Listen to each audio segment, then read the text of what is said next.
maybe we could give the microphone to Dan and he can tell us.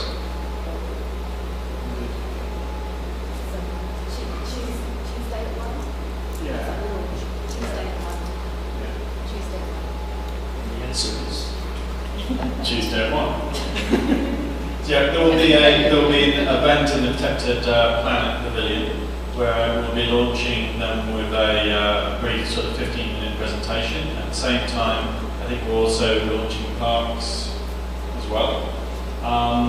So there's an opportunity both this afternoon to kind of workshop in a much more informal surrounding, and then at that event is kind of more formal launch.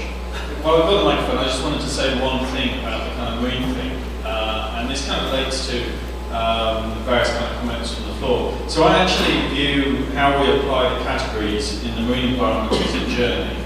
We're on a journey, and basically the issue is that we had the guidelines in 2008, and there seemed to be a need for more advice, more clarity, particularly some of these broad brush strokes over, is an area around a wind farm an MPO or not.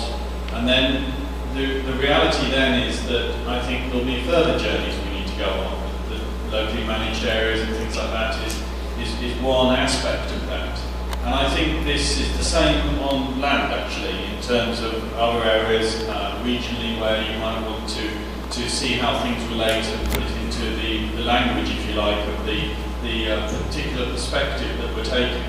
So I think it's a process of both getting the principles clear, and Nigel's described, how that's progressed, and actually then working through the application. And I think in time we're slightly behind in a sense on marine, but in time we'll be looking at how we have capacity building and assignment building kind of processes in regions to help us further take it down that line.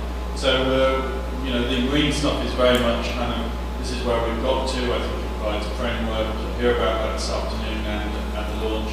But it's not, in my view, the last word. It is kind of an evolutionary process, but we also have to be true to the principles behind the whole process. Thank you. And before I step down, I'd just like to mention, to welcome Sujan Klein, who's coming late. Stu and I should have shared a taxi, but I lost it, so I need to buy him a beer later. But anyway, welcome.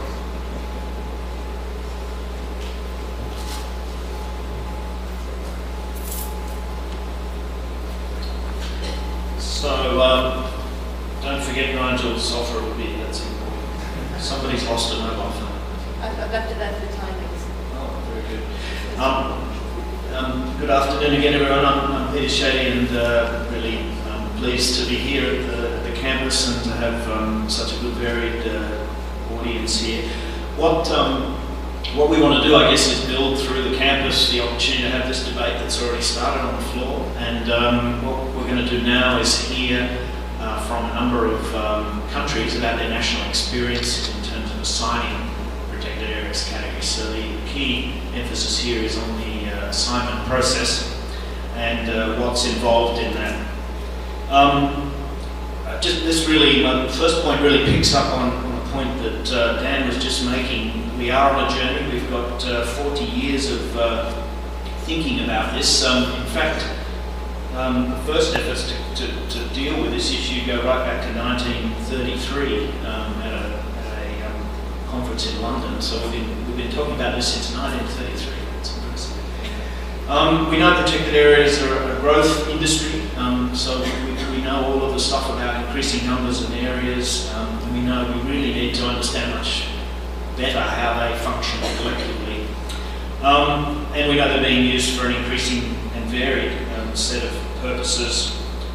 And they're becoming a standard against which protected area management is being measured and assessed. And that's a pretty important point, because we've begun now to talk about standards for the categories. And I think in the past you'll see that we've used the words guidelines and standards somewhat interchangeably.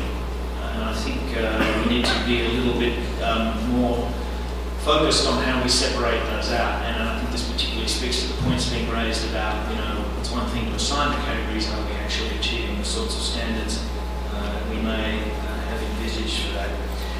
A few key messages. I'm going to just these all up and maybe speak to a couple. We've heard some of these already. They're increasingly becoming a global standard, recognised in a number of agreements. Nigel pointed toward that. There are guidelines on how countries might adapt their national systems to these agreed standards. It's interesting because they're not primarily about management effectiveness, that Nigel's point really emphasises that debate is shifting, and I think will probably continue to shift, but I think it is worth thinking about the fact that as these are driven by management objectives, they are a statement of intention. In a sense, they're an aspiration, and I think as we look at issues around standards, we need to have the capacity to test those aspirations and review the category assignment processes. A couple of other benefits are obviously about the signal of land use purpose and that opportunity to build public support through that process. And it's really important through this, I think, that we don't get in a way kind of too carried away with the fact that we're talking about categories. I mean, they're a means to an end, they're not the end in themselves. It was interesting when I started to do this, I actually found an old presentation of Adrian Phillips from 2003. This is a presentation from 2003, and what struck me is that fundamentally this process hasn't changed. We still go through these three pretty simple steps when we're looking to assign a category. It was also interesting that Adrian, nearly 10 years ago, had identified a number of emerging issues. One of these was, again, this issue of standards. What is the capacity of the categories to influence these standards? The issue of governance obviously was on the agenda 10 years ago and is now much more firmly with us. And the importance of the assignment decision. So again, we've been talking about this challenge for a number of years. And again, since the guidelines came out in 2008, there's been a lot of attempts at reinterpreting what's been going on. Lots of countries around the world have had a go at looking at the new 2008 guidelines and seeing how they can be applied. The quick sort of straw poll research that we did came up with 20 countries since 2008 that have been looking into this issue. And a part of that, and we'll hear more of this, I think, in the sessions, in the short presentations from the three people who will speak to us later, are these different approaches to this assignment question. And there's all sorts of stuff out there, from stepwise approaches to jigsaw puzzles, to binomial keys. There's lots of tools out there where countries are trying to unpack what is a delightfully simple system that has incredible complications in the detail, the devil in the detail. This is Canada's approach, where they actually graphically display primary management objectives and what they call acceptable management objectives in smaller circles. So there's a number of tools there that we know are just pointers to the issue of a category assignment. They're not fail-safe. We know this. They're really an idea of getting towards what an indicative category might be, to give us a sense of what that is. And ultimately, this issue is a judgment issue, but it should be a judgment based on evidence, and that's increasingly, I think, becoming the case. Why are countries doing this? Well, I'm hoping people here can tell us some of this, but we know that some of this is to do with national aspiration to benchmark systems against international norms and standards.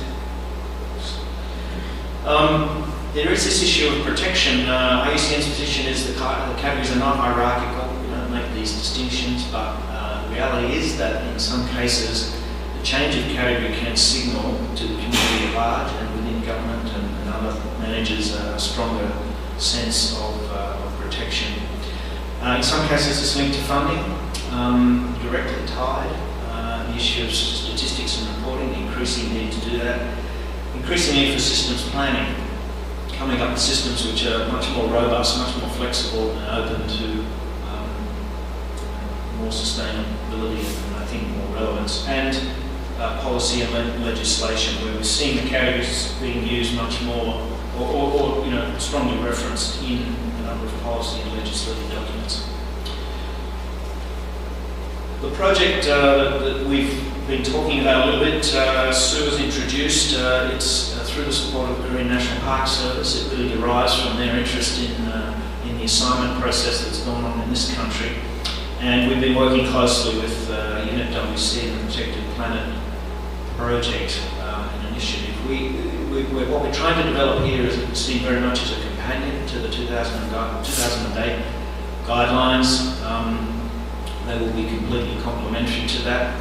You know about the project team. We have a small review group established, and this campus is really an important input, we hope, to that process. The aims of the project are up there. I don't really need to read all those out. I think it's developing these consistent standards. They need to be transparent so that they can be adopted by others and or used by IUCN, WCPA in third-party verifications of categories.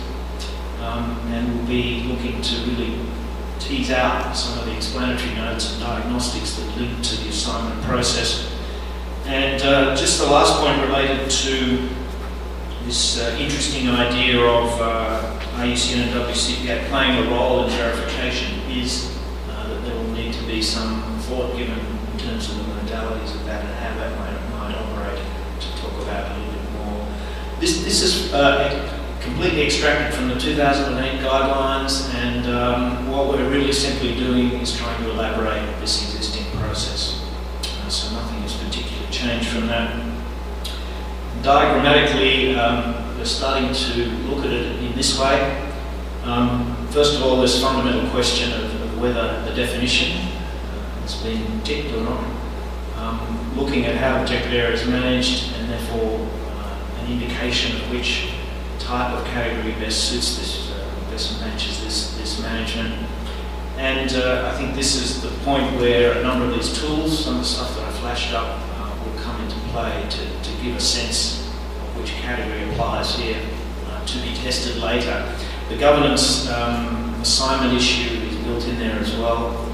And the circle on confirmation is an important one, where we really need to draw this together and synthesize it around this judgment issue, weighing all those factors up and coming to a conclusion on what we call a confirmed category. And this is the issue of who makes that decision, at what point is that locked in.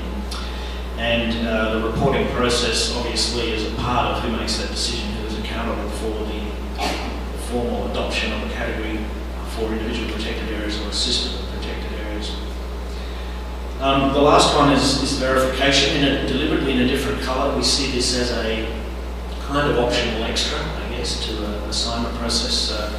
This is something that's been done in the past in a somewhat ad hoc fashion, and part of this project is about seeing whether we can tighten the different processes that have been used around the world to do this type of thing, and to look at some of the considerations that link to that. So some of that is going to need to be unpacked in terms of the role that IUCN and WCPA can play in this. How would the Commission, for instance, guarantee a quality of that type of service on demand? And I think the issue of on demand is critical here. It has to be a voluntary verification process. How do we come up with a cadre of qualified people who are able to do that regionally? Where do we sit in the marketplace? Is this something that can be sustainable financially? And how would it operate? One of the really interesting issues, which I think has come out already, is if this verification service is established, who are the clients for that? There are some risks and sensitivities here with third parties seeking to use the IUCN stamp of approval for nefarious purposes in terms of downgrading areas, or even in fact challenging the fundamental question, is this a protected area? So there's some interesting modality issues there in terms of that aspect, which I think has been emerging. So I'm going to stop there and hand over to the first of our speakers. I dropped my piece of paper which told me who Roger was. He told me I needed to describe him as a protected areas policy strategy and evaluator working in Europe, which seems a rather modest title, Roger, for you. Many people know you. Roger was a former head of the Scottish Nature Protection Agency, I think, for the first 10 years, and many will know that Roger was regional vice chair for Europe for about 8 years, and has been, I know, very heavily involved in this assignment issue going back a number of years, so thanks.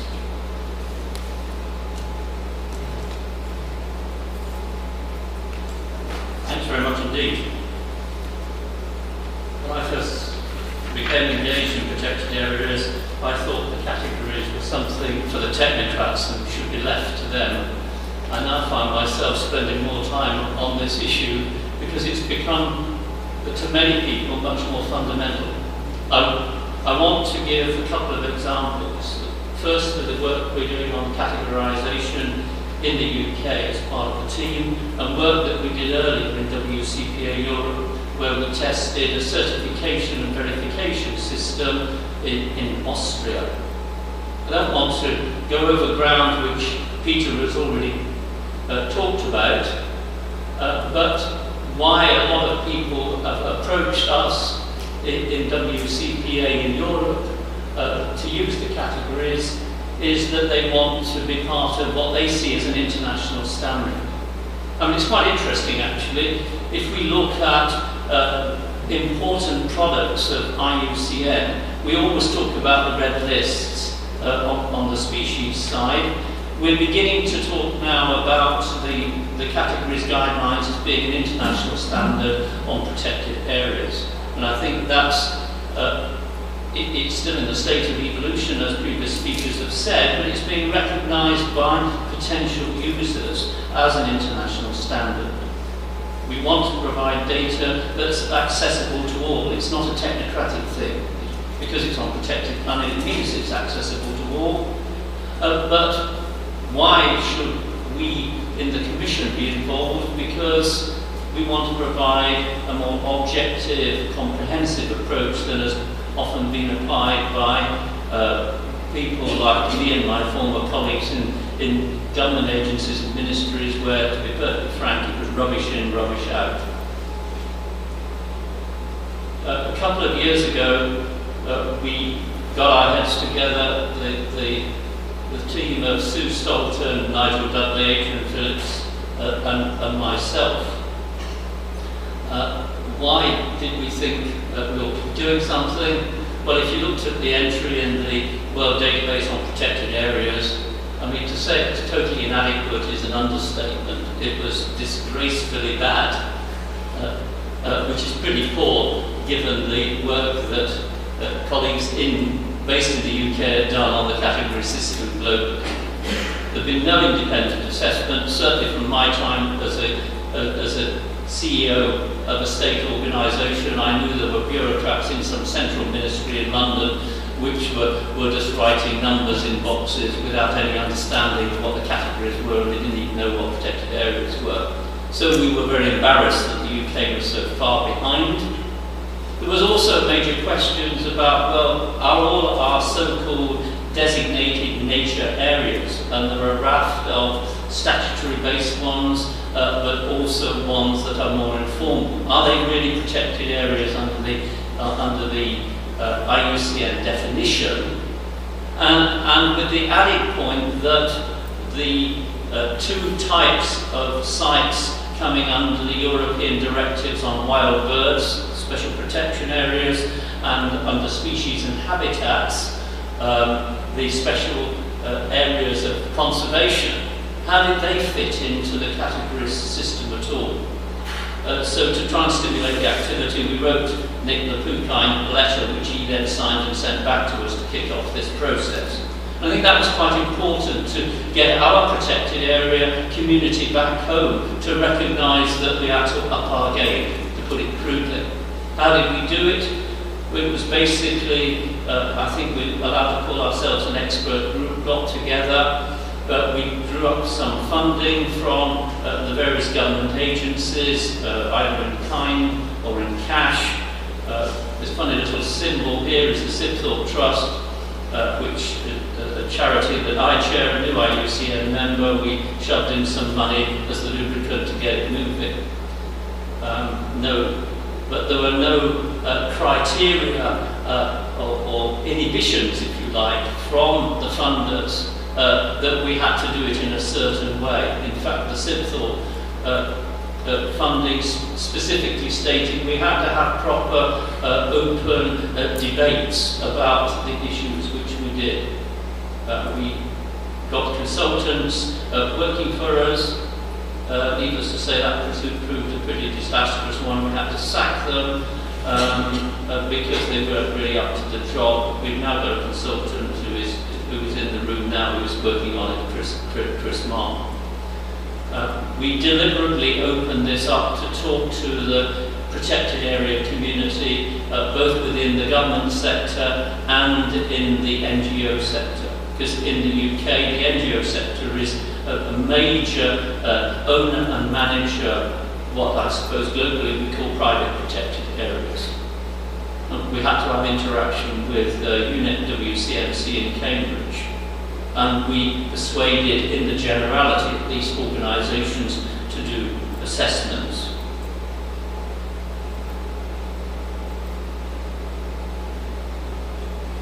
Go backwards.